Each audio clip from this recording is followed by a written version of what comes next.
All right, March 23rd, Bug Out RV. It's sitting on all 4 mounts now. So the front mounts and the rear mounts. I need to make 6 more mounts for in between, but they're way simpler. They're super simple mounts compared to what I've been building. All right, so I don't know if I showed, this one was done yesterday. I don't know if I showed it though. So the unibody frame used to come up and it was floating through there. It used to hold the suspension and stuff, but obviously we don't need that anymore. So anyway, so I cut it off where it started to float and then I made that. That's just 2-inch square tube boxed together. And then the leaf spring mount. The fenders used to be tied into it. And I thought I was going to have to tie the fenders into the frame, but I'm not going to. One, they're only a foot long, a foot and a half long, but they do not move. I mean, those things are rigid as hell. And the only thing they're responsible for anymore, because the radiator and stuff is out of their equation now, is the hood and their headlight bezels. So they are plenty stout enough. I mean, they're more stout than most new cars. So we're not, I mean, 99% of new cars, probably 100% of new cars. They're very, very stout. So we'll clean that up and we'll box it in and we'll make it even a little bit stronger yet. But it's not going to be attached to anything. They're going to be left on their own out in Wonderland up there. And then we're going to build our bumper, radiator, intercooler, core support thing. That's all going to be integrated into the frame, not into the body.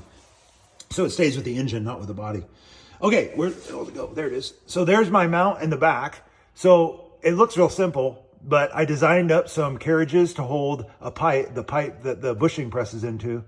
Welded those all up and welded those to the frame. And then there's a reinforcement plate and the tabs welded to that frame. That triangle gusset, that was already there. That was done by the builders. Really going to be tempting for me to just dive right in and start building bumpers and stuff for it.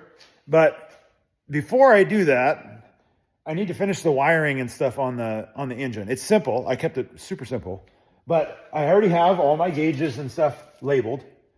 So this is where the gauges go through the harness in the inside. So all I have to do is take the dash out, trace which wires those are in the dash, remark them on that side. Then I can make my harness that plugs in to my engine with the harness that I made down there. And then you have ignition and starter. It's really simple. I tried to keep it as simple as possible. So that's this one. This is what makes the engine run. All this stuff could literally not be hooked up and it wouldn't make a difference. It's just accessories. And then you'll have a battery cable going to the alternator, which is self-controlled. No wiring needed other than that. It's a 1-wire alternator. And then we'll make our hydraulic lines and everything for the Hydro Boost power steering pump with a hydraulic pump. So this has the vacuum pump and delete pump. It's like a commercial pump. And that's going to be a standout long format video because it's informative to multiple people. Ram people wanting to eliminate the vacuum pump or just people in general wanting to do Hydro Boost.